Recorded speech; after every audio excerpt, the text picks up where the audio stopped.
Assalamualaikum warahmatullahi wabarakatuh. Kami dari kelompok 1 akan mempresentasikan hasil diskusi kami tentang tugas kajian analisis lingkungan, yang mana beranggotakan pertama ada Uda Izatur Rahman Nasution dengan BP 19 10 94 10 22, yang kedua ada Zulhiana Wima Putri dengan BP 20 10 94 10 05, yang ketiga ada Intan Khairunisa Solihin dengan BP 20 10 94 10 11, yang keempat ada Empaldo Rama dengan BP 20 10 94 10 14, dan saya sendiri Sania Lovri Maharani dengan BP 20 10 94 10 16, dan yang terakhir ada Putri Delia dengan BP 20 10 94 10 18. Yang mana untuk pokok bahasanya sendiri, yang pertama ada perbedaan KLHS dan AMDAL, yang kedua ada objek KLHS, dan yang ketiga ada regulasi terbaru tentang KLHS. Yang mana pertama tentang perbedaan KLHS dan AMDAL akan dijelaskan oleh Empaldo. Kepada Empaldo dipersilahkan. Baiklah, saya akan menjelaskan tentang perbedaan KLHS dan AMDAL. Next.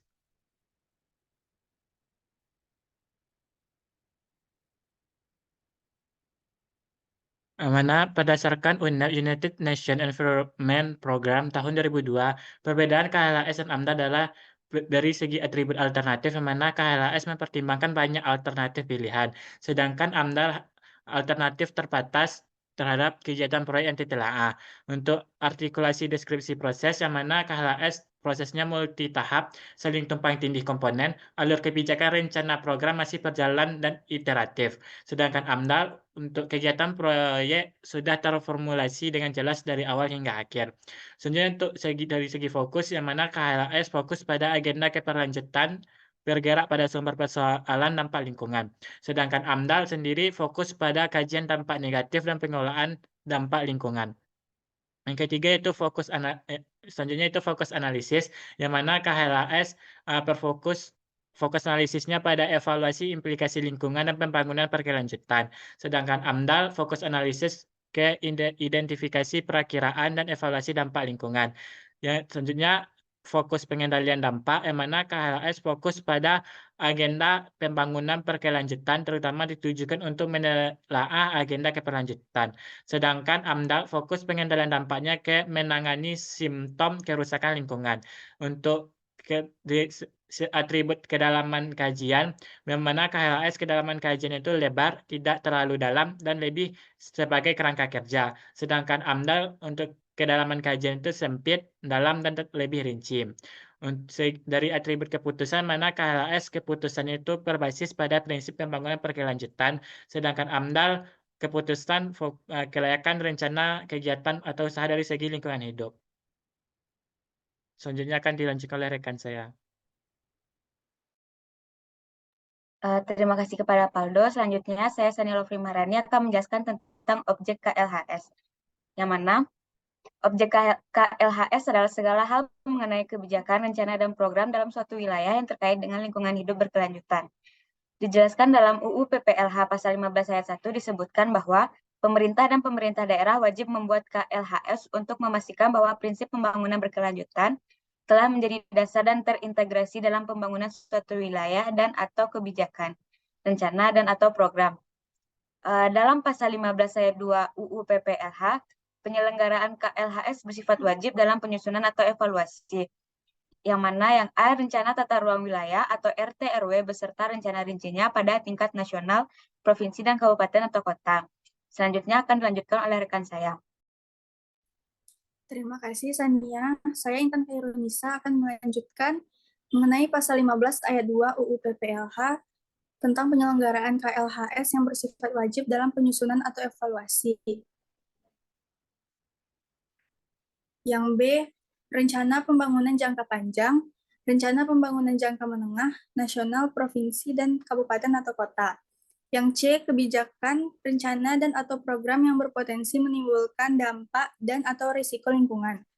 Selanjutnya, rencana tata ruang wilayah beserta rencana rincinya terdiri atas yang pertama, rencana tata ruang wilayah nasional, yang kedua, rencana tata ruang pulau atau kepulauan, yang ketiga, rencana tata ruang kawasan strategis nasional, yang keempat, rencana tata ruang wilayah provinsi, yang kelima, rencana tata ruang kawasan strategis provinsi, yang keenam, rencana tata ruang wilayah kabupaten atau kota, yang ketujuh, rencana detail tata ruang kabupaten atau kota, Dan yang terakhir, rencana tata ruang kawasan strategis kabupaten atau kota. Selanjutnya akan dilanjutkan oleh rekan saya.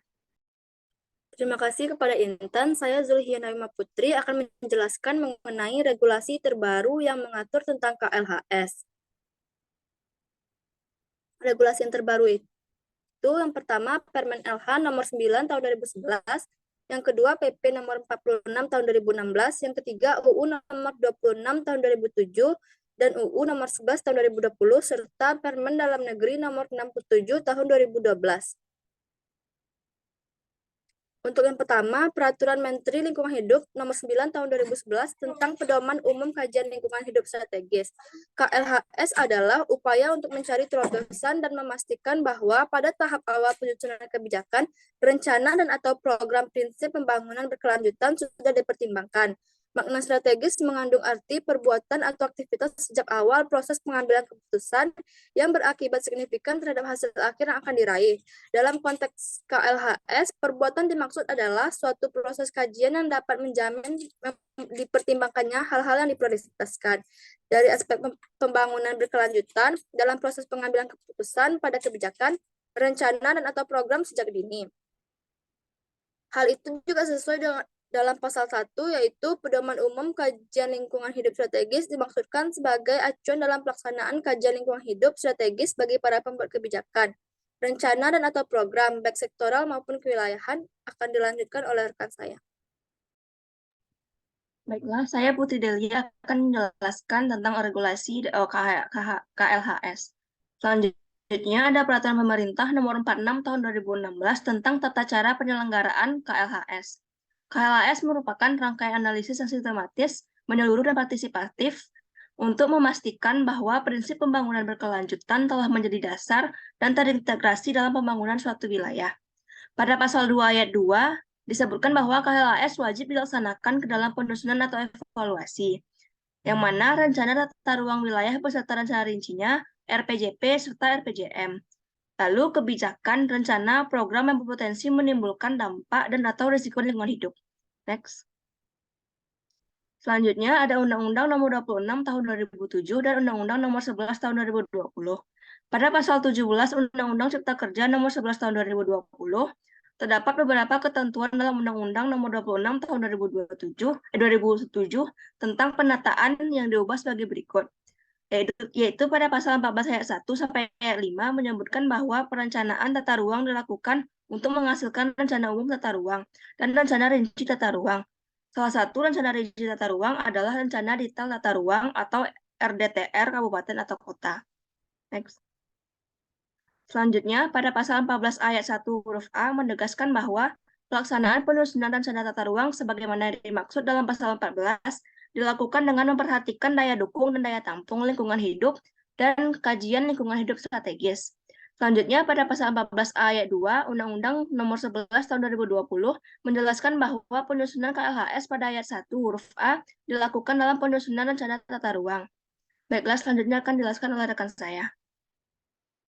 Baik, terima kasih. Saya Zaid Rahman Nasution akan menjelaskan tentang Permen Dalam Negeri Nomor 67 Tahun 2012 tentang pedoman pelaksanaan KLHS dalam penyusunan dan evaluasi pembangunan daerah. Pelaksanaan KLHS dalam pasal 3 mengikuti kaidah yang pertama fokus pada tujuan, relevan dengan keputusan, terpadu, transparan, partisipatif, akuntabel, iteratif, dan evaluasi diri. Next. Pada pasal 6, KLHS dilaksanakan dengan mekanisme yang pertama, pengkajian pengaruh kebijakan, rencana, dan atau program terhadap kondisi lingkungan hidup di suatu wilayah. Yang kedua, perumusan alternatif penyempurnaan kebijakan, rencana, dan atau program. Lalu yang terakhir, rekomendasi perbaikan untuk pengambilan keputusan kebijakan, rencana, dan atau program yang mengintegrasikan prinsip pembangunan berkelanjutan. Selanjutnya dikembalikan kepada moderator. Terima kasih kepada Udaiza, berikut referensi yang kami gunakan. Sekian presentasi dari kelompok 1. Apabila ada kesalahan, mohon dimaafkan. Saya sudahi dengan Assalamualaikum warahmatullahi wabarakatuh.